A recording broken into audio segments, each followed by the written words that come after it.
सुषमा सुबह सुबह चूल्हा जलाकर अपने परिवार के लिए खाना बना रही होती है। तभी लाठी के सहारे चलती हुई वहां पर सुषमा की सास विधि आ जाती है और बोलती है, अरे बहू, कब से लगी हुई है खाना बनाने में? अभी तक तेरा खाना नहीं बना? बस माँ जी, बन ही गया।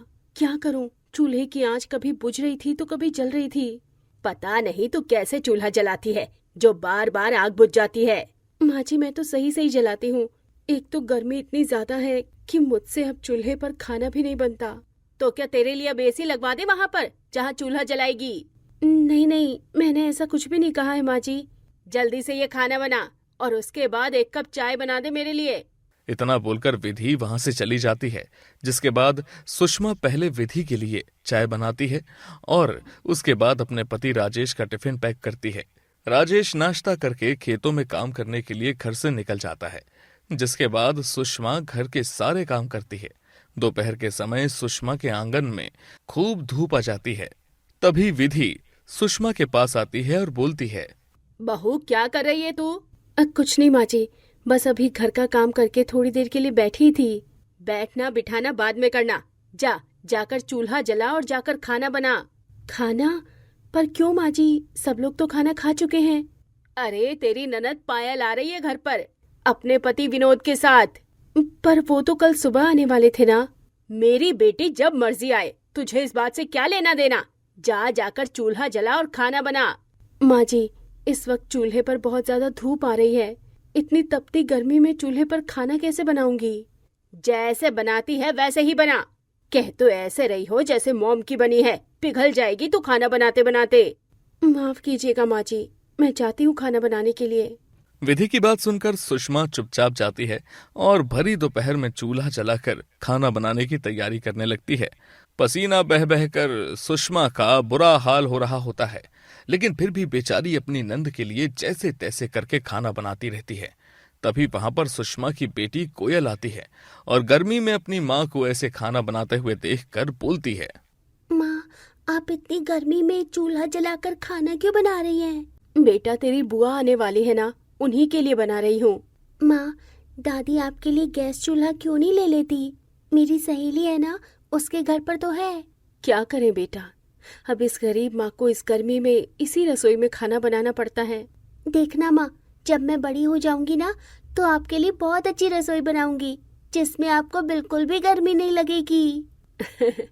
जरूर बेटा जरूर, पर अभी तो अंदर चली जा। यहाँ गर्मी में क्या कर रही है? जा, अंदर जाकर बैठ।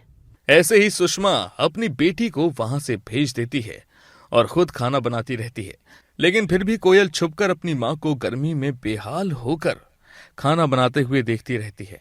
थोड़ी देर बाद ही पायल और विनोद घर पर आ जाते हैं। विधि खुशी खुशी अपनी बेटी का घर में स्वागत करती है और पायल बोलती है, माँ, खाना बना के रखा है ना भाभी ने? बहुत तेज भूख लगी हुई है हमें। हाँ हाँ दीदी, मैंने सब बना के रखा हुआ है। आप और विनोद जी हाथ धो लीजिए, मैं खाना लगा देती हूँ। पायल और उसका पति हाथ मुंह धोकर खाना खाने के लिए बैठ जाते हैं। सुषमा उन्हें खाना परोसती है और तभी पायल खाना देखकर बोलती है, ये दाल चावल रोटी सब्जी सब कुछ तो है, मीठा कहाँ है भाभी? मीठा वो तो मैंने नहीं बनाया। वाह, आपकी ननद आ रही है अपने पति के साथ। आपको नहीं पता था क्या? अरे खाने में कम से कम कुछ मीठा तो बना लेती। अरे बेटा, तू गुस्सा क्यों कर रही है? अभी बनवा देती हूँ मीठा। बता, खीर खानी है कि हलवा खाना है? दोनों ही बना कर लाओ मेरे लिए अब तो। लेकिन बुआ, बाहर बहुत ज्यादा धूप है। माँ ने पहले ही गर्मी में इतना सब कुछ बनाया। मीठा आप सुबह खा लेना ना। अरे तुझे किसने कहा है बीच में बोलने के लिए? और किसने? इसकी माँ ने सिखाया होगा इसे। वाह भाभी, खुद तो बोल नहीं सकती और अपनी बेटी से बुलवा रही हो। ऐसा कुछ भी नहीं है दीदी, कोयल की तरफ से मैं आपसे माफी मांगती हूँ। मैं अभी आपके लिए मीठा बनाकर लाती हूँ। इतना कहकर सुषमा वहां से चली जाती है और फिर से गर्मी में चूल्हे पर खाना बनाती है। कोयल को अपनी माँ को ऐसी गर्मी में चूल्हे पर काम करता हुआ देखकर बिल्कुल भी अच्छा नहीं लगता है। अगले दिन शाम तक विधि वापस अपने ससुराल वापस चली जाती है। दिन गुजरते चले जाते हैं और हर दिन सुषमा को तपती गर्मी में ऐसे ही चूल्हे पर खाना बनाना पड़ता है, जिस वजह से कभी कभी तो बेचारी की तबीयत खराब भी हो जाती है। ऐसे ही एक दिन जब शाम को राजेश खेतों का काम करके घर आता है, तभी कोयल अपने पिता के पास जाती है और बोलती है, पिताजी, मैं आपसे कुछ कहना चाहती हूँ। हाँ बोलो बेटा, क्या बात है? पिताजी, आप तो जानते हैं ना कि गर्मी कितनी ज्यादा है। हाँ बेटा, मैं जानता हूँ गर्मी बहुत ज्यादा है, पर तुम्हें गर्मी की इतनी चिंता क्यों हो रही है? मुझे गर्मी की नहीं, मुझे माँ की चिंता हो रही है पिताजी। माँ की चिंता हो रही है, पर हुआ क्या है बताओ। पिताजी, आपको पता है इतनी गर्मी में माँ कितनी मुश्किल से चूल्हे पर खाना बनाती है। आप दादी से कहकर माँ के लिए एक गैस चूल्हा ले दो ना, ताकि वो अंदर खाना बना सके, उन्हें तपती गर्मी में बाहर खाना ना बनाना पड़े। कोयल ये सब बोल ही रही होती है कि तभी विधि वहां पर आ जाती है और कोयल को एक थप्पड़ लगाते हुए बोलती है, माँ का बस नहीं चला तो अब बेटी बाप के कान भर रही है। माँ, आप मार क्यों रही हैं कोयल को?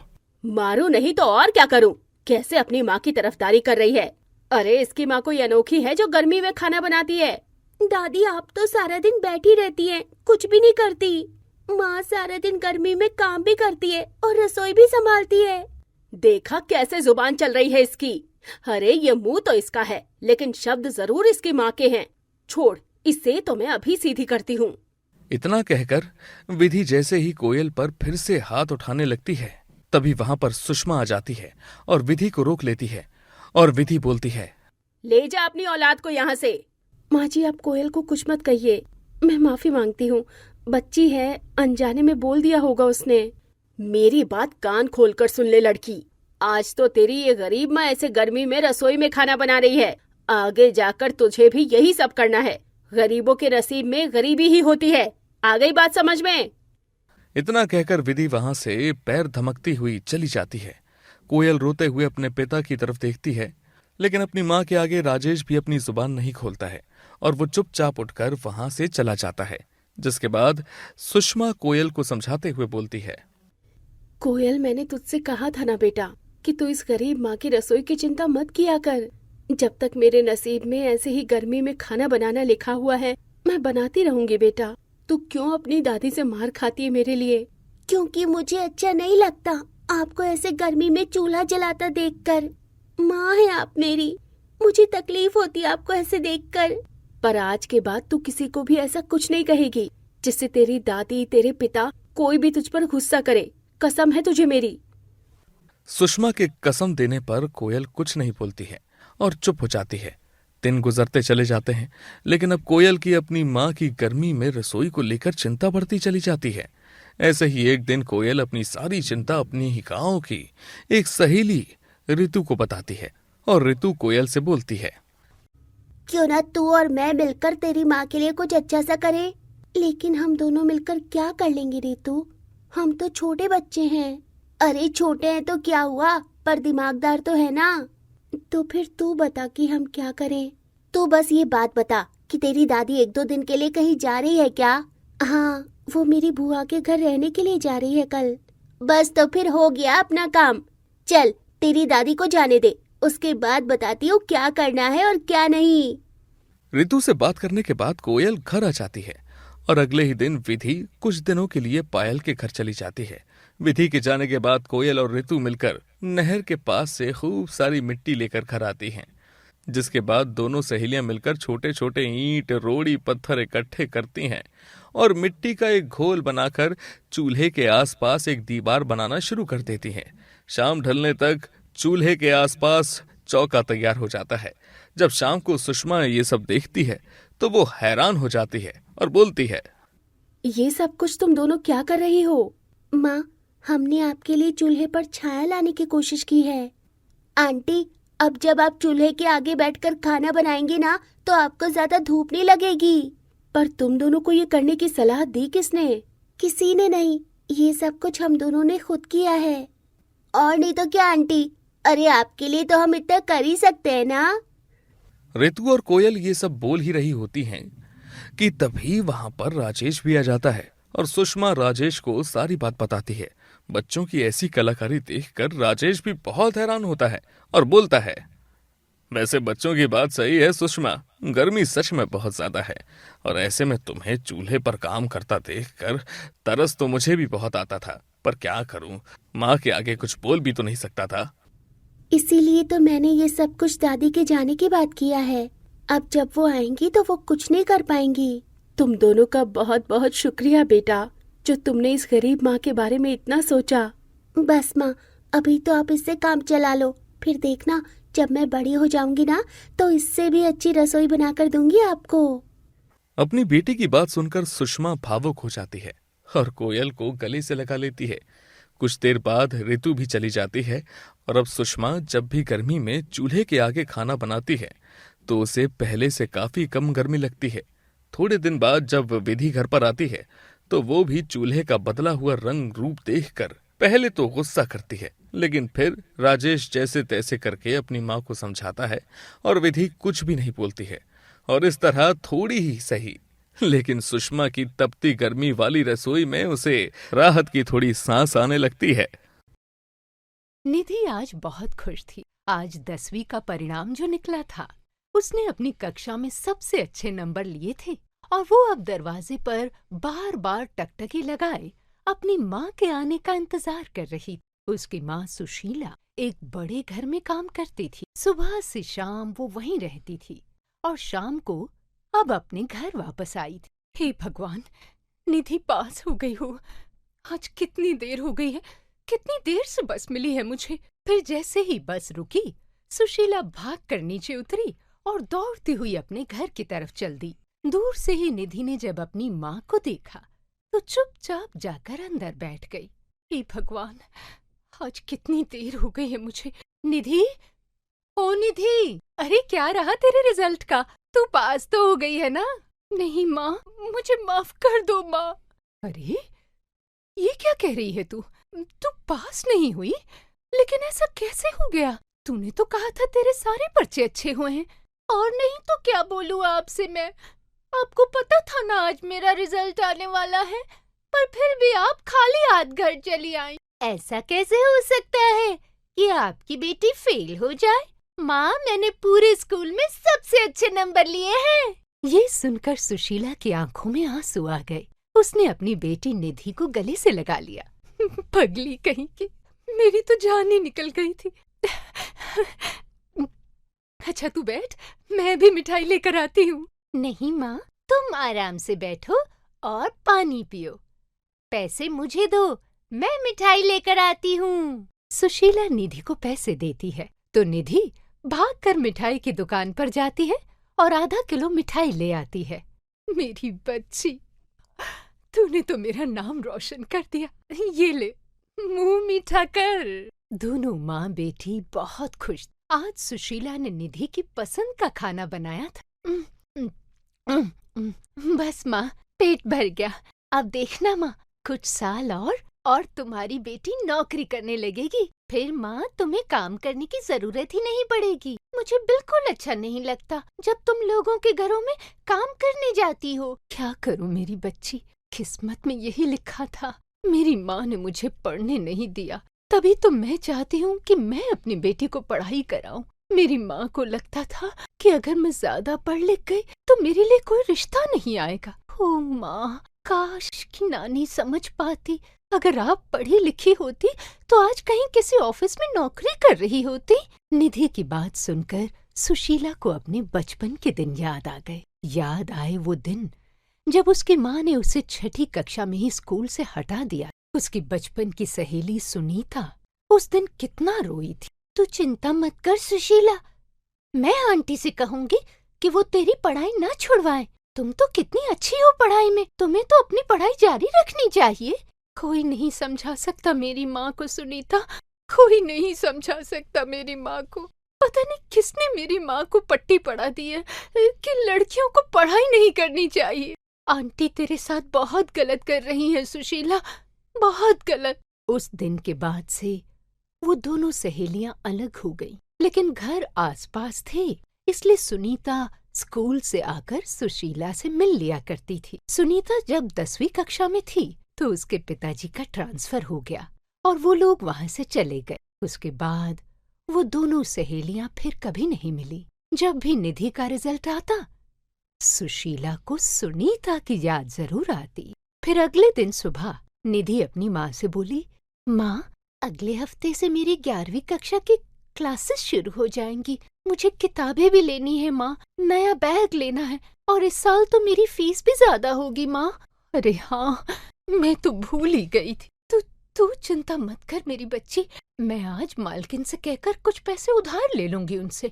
आपकी मालकिन भी ना कितने टाइम से वो सिर्फ आपको 5,000 रुपए ही देती है माँ। अब बताओ भला 5,000 रुपए में कैसे घर चलता है? उनसे बोलो ना कि वो तुम्हारी सैलरी बढ़ा दें। ओ मेरी बच्ची, अब मैं क्या करूं इस बारे में? कितनी बार तो उनसे बोल चुकी हूँ, लेकिन उन लोगों को कोई फर्क नहीं पड़ता। पर तू चिंता मत कर, मैं तेरी फीस का इंतजाम कर लूंगी कहीं न कहीं से। निधि की बात सुनकर सुशीला को वाकई अपनी बेटी की स्कूल फीस के बारे में चिंता हो गई थी, लेकिन वो फिर भी अपने काम पर गई और वहां जाकर उसने मालिक से साफ साफ कह दी, भाई साहब, मेरी बेटी का 10वीं का रिजल्ट आया है। वो अच्छे नंबरों से पास हुई है स्कूल में। 11वीं कक्षा में एडमिशन लेना है, किताबें चाहिए और ड्रेस भी, तो उसके लिए थोड़ा सा पैसा पहले मिल जाता। एडवांस? अरे 1 हफ्ते की तो बात है, उसके बाद तो तुम्हें सैलरी मिल ही जाएगी। आपकी बात ठीक है भाई साहब, लेकिन मुझे थोड़े और पैसों की जरूरत थी। नहीं सुशीला, वो अब नहीं हो पाएगा। ये कहकर भाई साहब अपने कमरे में चले गए और अपनी पत्नी से कहने लगे, सुना तुमने? सुशीला की लड़की ने 10वीं में बहुत अच्छे अंक प्राप्त किए हैं और वो कुछ एडवांस मांग रही है। मैं तो दुखी हो गई हूँ, हर दूसरे तीसरे महीने एडवांस मांग लेती है। हैं? ये भी कोई बात हुई भला? आज ही मैं इसकी छुट्टी कर देती हूँ। और तभी मालकिन गुस्से में भरकर कमरे से बाहर आती हैं। सैलरी का लिफाफा सुशीला के हाथ पर रख के उसे घर से जाने के लिए कह देती है। तो सुशीला कहती है, ऐसा मत करो मालकिन, आपको एडवांस नहीं देना तो मत दीजिए, लेकिन मुझे नौकरी से मत निकालिए। मैं तो तंग आ गई हूँ तेरी इस रोज की चिक चिक और बकबक से। क्या मजाक बना रखा है? हर दूसरे तीसरे महीने एडवांस लेने खड़ी हो जाती हो। अब मुझे जरूरत नहीं है तुम्हारी, चली जाओ, इसी में तुम्हारी भलाई है। सुशीला चुपचाप पैसों का लिफाफा उठाकर वहाँ से निकल जाती है। बेकार में एडवांस मांगकर मैंने अपनी नौकरी भी गवा दी। 4-5 हजार तो शायद बैंक में भी पड़े हों। एक काम करती हूँ, बैंक जाकर ही पता करती हूँ। वो फौरन अपने घर गई और बैंक पासबुक उठाकर सीधे बैंक की ओर रवाना हुई। बैंक में पहुंचकर वहां बैठी एक मैडम से उसने पूछा, मैडम जरा बताएंगे कि मेरे खाते में कितने पैसे पड़े हैं? सामने बैठी हुई महिला जब सर ऊपर उठाकर सुशीला को देखती है तो उसके चेहरे पर खुशी की लहर आ जाती है। अरे सुशीला, तुम? सुनीता तू? कितनी अच्छी लग रही है तू यहाँ पर काम करती हुई। और इस साड़ी में तो कितनी अच्छी लग रही है सुनीता तू। सुनीता दूसरे आदमी को बोलकर बाहर निकल आती है और सुशीला के गले से लग जाती। फिर वो कहती है, मैंने तो उम्मीद ही छोड़ दी थी सुशीला कि कभी जिंदगी में तुमसे भी मुलाकात हो पाएगी मेरी, लेकिन ये क्या हाल बना दिया है तूने अपना? सब किस्मत का खेल है सुनीता। मुझे तो लगता है जब भगवान मेरी किस्मत लिख रहे थे, न जाने किस कोने में छिप कर बैठी थी मैं। मुझसे तो मेरी किस्मत ही रूठ गई है सुनीता। चलो अब रोना बंद करो, बैलेंस पता करने आई हो ना? लाओ पासबुक दो, मैं भी बता देती हूँ तुम्हें। जब सुनीता उसकी पासबुक चेक करती है तो देखती है कि उसमें सिर्फ 3,000 रुपए पड़े हुए हैं। वो पासबुक में एड्रेस वगैरह सब चेक करती है। सुशीला को 3,000 रुपए बैंक बैलेंस के बारे में पता लगते ही वो हैरान हो जाती है। क्या सिर्फ 3,000 रुपए पड़े हैं? हे भगवान, अब क्या होगा? मैं बाकी के 2,000 रुपए कहाँ से लाऊंगी? क्या हुआ सुशीला, पैसों की जरूरत है तो मुझसे ले लो। नहीं सुनीता, मैं तुमसे पैसे नहीं लूंगी, तुम मेरी बचपन की सहेली हो। अब तुमसे क्या छुपाऊं मैं सुनीता। मेरी बेटी 10वीं में बहुत अच्छे नंबरों से पास हुई है। 11वीं कक्षा में एडमिशन लेना है, जिसके लिए किताबें चाहिए, ड्रेस चाहिए, उसके कपड़े लेने हैं, सामान लेना है। बस इसीलिए पैसा पता करने आई थी कि मैं कितने पैसे निकाल सकती हूँ अकाउंट में से। सुनीता को अपनी आंखों पर यकीन नहीं हो रहा था कि उसकी बचपन की सहेली सुशीला इतनी लाचार सी खड़ी थी उसके सामने इस वक्त, और अपने अकाउंट में से 2,000 रुपए निकालकर उसने सुशीला को थमा दिया। ये लो सुशीला, 2000 रुपए।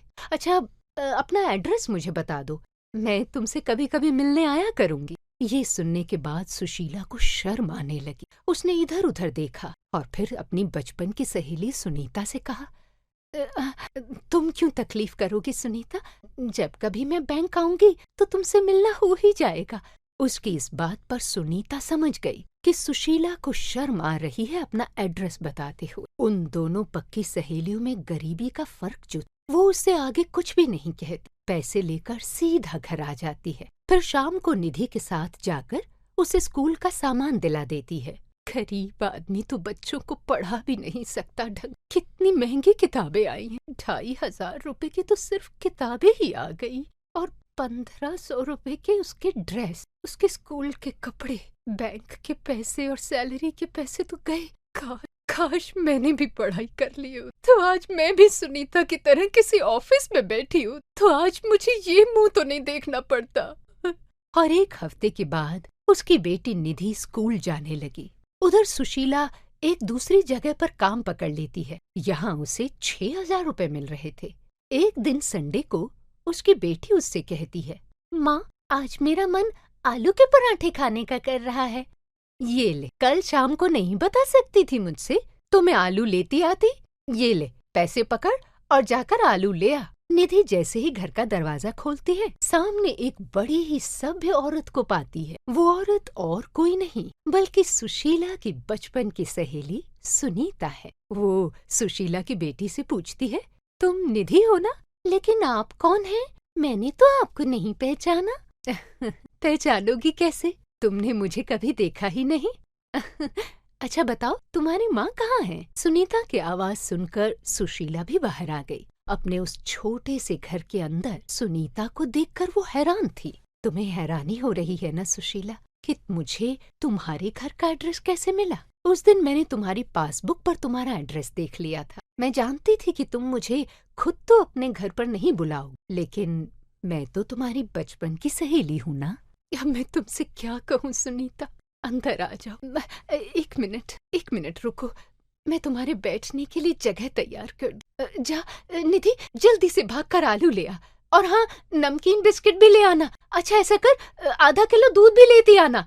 मैं तुम्हारा खर्चा करवाने नहीं आई हूँ सुशीला, मैं तो तुमसे मिलने आई हूँ। उस दिन तो बात हो नहीं पाई थी हमारी। देखो तुम मुझसे सब कुछ कह सकती हो, क्यों परेशान होती हो? मैं तुम्हारी बचपन की सहेली हूँ ना।